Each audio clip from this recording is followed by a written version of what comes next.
The 10 most frequently asked questions in job interviews, with tips on how to answer them. Hi, how are you? I'm Romulo Gutierrez. This is the Job Room channel. I've been a recruiter and talent selector for 27 years, and today I'm going to give you all the tips on how to answer the 10 most common questions asked in job interviews for all positions, in all fields, in various places around the world. So pay close attention, take notes, and don't miss any details. The first common question in interviews, which usually appears in 91% of interviews, is, tell me a little about yourself. Whenever you're asked this, you should use the 40-60 technique. What is the 40-60 technique? 40% of the time, you'll talk a bit about yourself as an individual. And 60%, you'll focus more on your professional characteristics. For example, let's say I'm asked this question for the position of customer service assistant at a medical office. And I was called in for this interview, and they asked me, tell me about yourself. I could start with a personal introduction. Hi, how are you? I'm Romulo Gutierrez. I'm 46 years old. I'm married, and I have 2 beautiful daughters. My hobbies are related to mountaineering. I also really like the coast. I enjoy the beach and watching a good series with my family. Then I would move on to the professional aspect. Professionally, in the customer service field, I've been working for 10 years, where I've already worked in customer service, for example, in areas A, B, C, D. So, in this brief introduction, try to show that you have a connection with the position in question. And I read in the job posting that you'll need to work a lot with the SAP system. So I can say, in fact, in my customer service roles, I have always worked with the SAP system, and I'm also very comfortable with the Power BI tool. And I noticed that you'll be using that as well in this position. This is a brief introduction, and I'm open to any further questions. Be careful not to go on for too long, giving an answer that lasts more than 3, 4, or 5 minutes. After all, it's just an introduction, and the manager, interviewer, or behavioral recruiter will come with other questions. One of them, for example, which is the second question, what are you looking for in your next job? What are your expectations for your next job?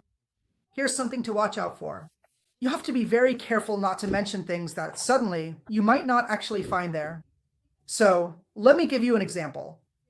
Let's say I said that in my next job, I want an environment with emotional stability and that the work should be carried out with very stable schedules.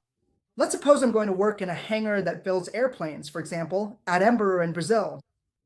Then I say I want a stable job with good schedule predictability. And the one thing Embraer doesn't have in this example is exactly predictability.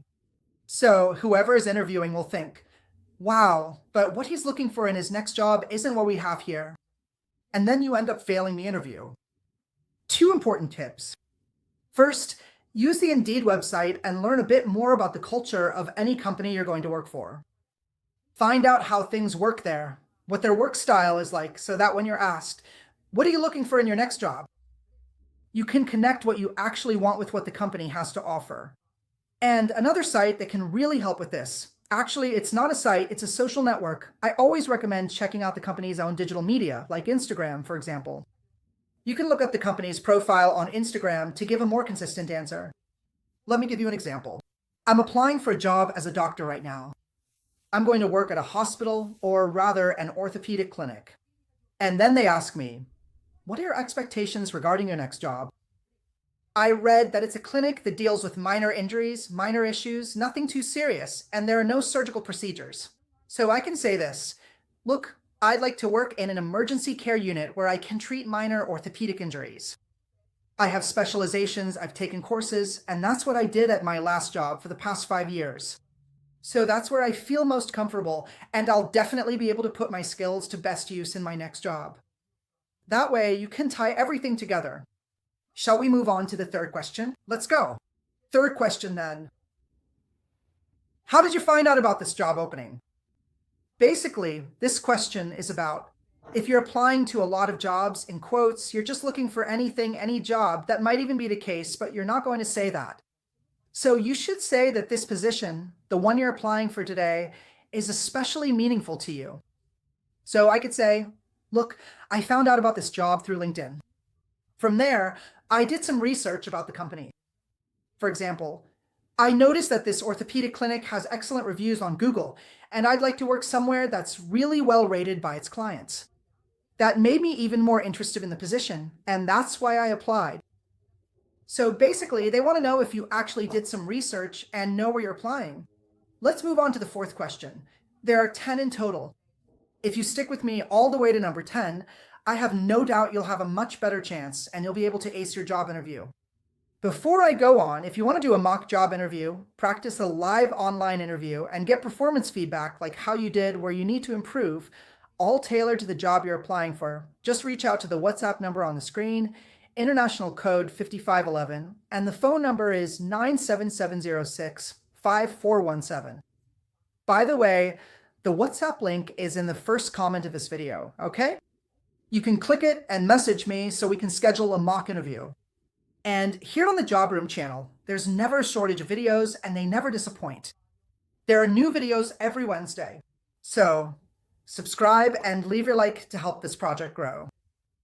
Fourth essential question, your strengths and weaknesses.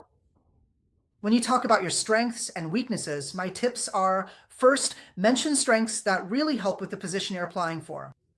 For example, if I'm applying for a driver position, I can say that my strength is being careful and attentive.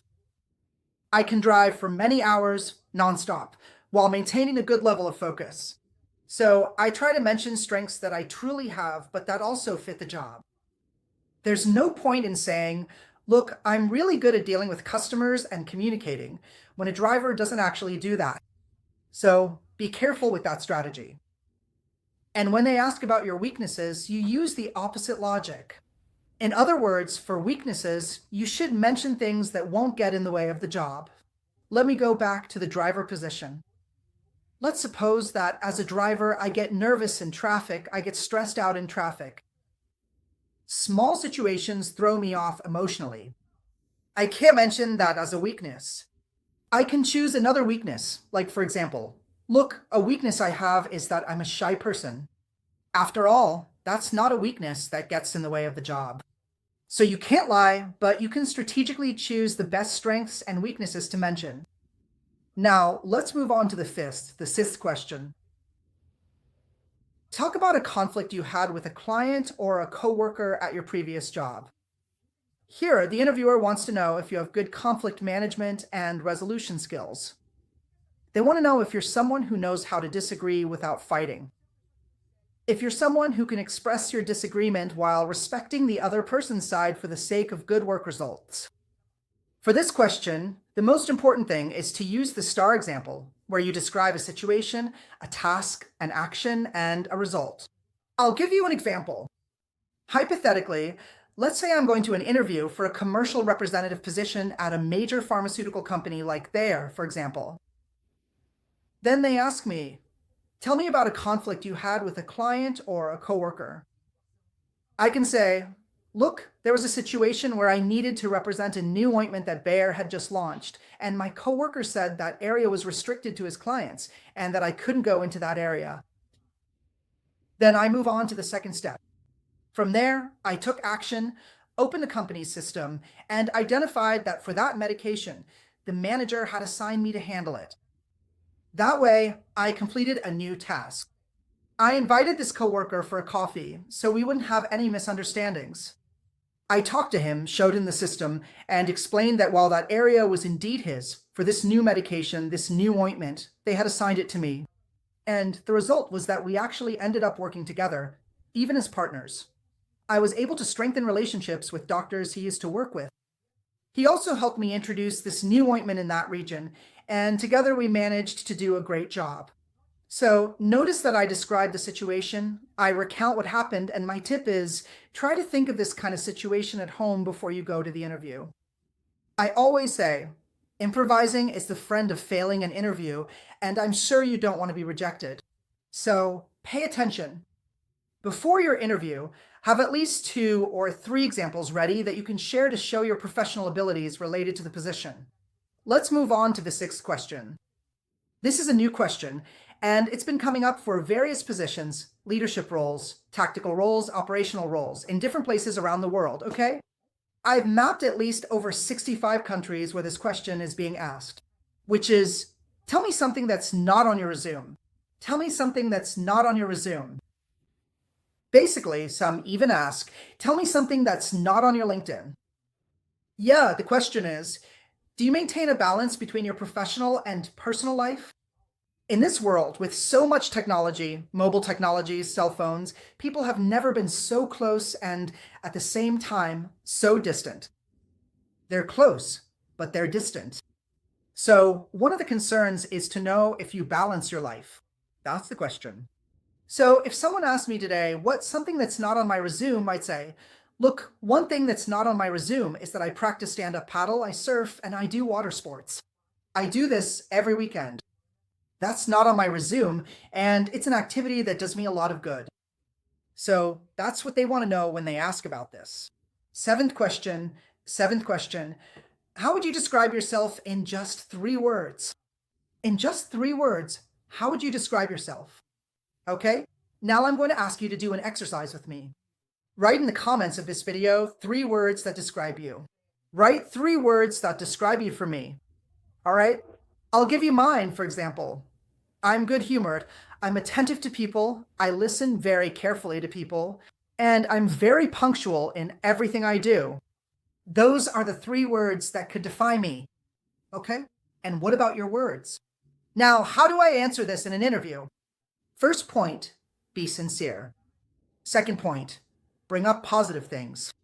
There are candidates who define themselves in 3 words. Look, I have emotional problems when dealing with pressure. Look, that might even be true, but this is the time for you to sell yourself as a product in the job market, not to disqualify yourself. So be very careful and say words that connect to the job position. So, for example, if I'm applying for a job, since I'm also a university professor in Brazil in the field of work psychology, they ask me this. Well, I really like to listen. I'm a good listener. I'm punctual with my deadlines. These are important qualities for a professor, don't you think? Now, for example, oh, I'm a nature lover. If I teach humanities, maybe those aren't the 3 words or one of the words I should choose. You get it? Use this strategically. 8th fundamental question, what motivates you to work? Okay? Obviously, all of us work for reasons beyond just money. Financial matters in a capitalist society are fundamental. However, I need to bring a bit more of my energy, my passion, my calling to my professional activity. For example, let's say I'm a dentist now. In an interview, they ask me, what motivates you to work? I would say, look, there are 2 main factors that motivate me to work. The first is that a dental problem is usually very uncomfortable for a patient. So I see my profession as much more than just a job. I see it as a way to help others. So this is one of the reasons that truly motivates me to work. And as a second reason, you can mention the professional aspect. I like my vocation, I need my job, I have investments and still a lot of bills to pay, right? Helping people, and my work is, let's say, the fuel for all of this. And these are the reasons why I want to work. One is a more emotional factor, and the other is a more rational one. 9th question. What is your salary expectation? What is your salary expectation? When you're asked about this, use these 2 techniques. First technique, never give a fixed number as your answer. Oh, I'd like to make $60,000 a year. Oh, I'd like to make $120,000 a year. No. Let's work with a range, an open value range.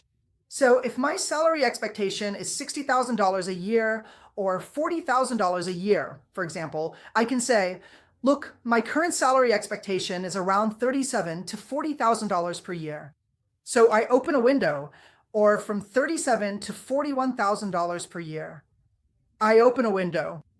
This is the first tip, okay? And a second tip is, try to show the person interviewing you that you're also open to hearing the company's salary expectations.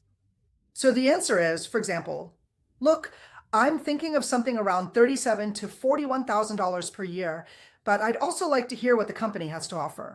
After all, I really like the position. Give 2 reasons why you like the position. Because as a dentist, I noticed that you have very advanced equipment, and I also saw that you do some social and humanitarian work. And I really care about both of those causes. So I'd also like to understand, given my expectations, what your offer is. And then you listen to the company's offer. All right? So you can negotiate well. And the first question, or rather, the tenth most common question in job interviews that you'll have to answer, and it's a tough one, is why did you leave your last job? Why did you leave your last job? What do you say? The things you need to watch out for, I'll leave in this full video right here. Look, go check it out. It's really going to help you. Wishing you excellent preparation. I'm rooting for you. Take care and see you soon. Bye bye.